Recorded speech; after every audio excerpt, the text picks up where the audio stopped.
Maintenant, on nous demande, pour terminer donc sur les bases, l'étendue. Qu'est-ce qu'une étendue d'une série statistique? Qu'est-ce que l'étendue d'une série statistique parce qu'elle est unique? Eh bien, c'est tout simplement la plus grande valeur moins la plus petite valeur. La différence entre la plus grande et la plus petite valeur, c'est une soustraction, hein.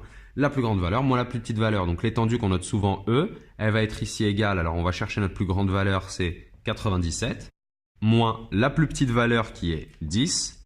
Voilà, l'étendue est 87.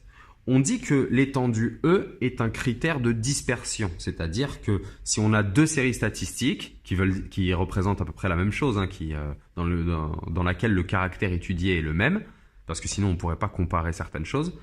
Ici, là, on a 87. 87 est une note en réalité, hein. Il y a un écart de 87 points entre la meilleure note et la moins bonne.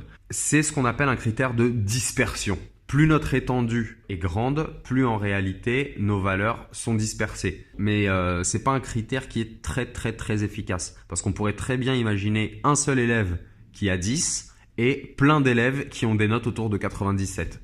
Donc entre 80 par exemple et 97.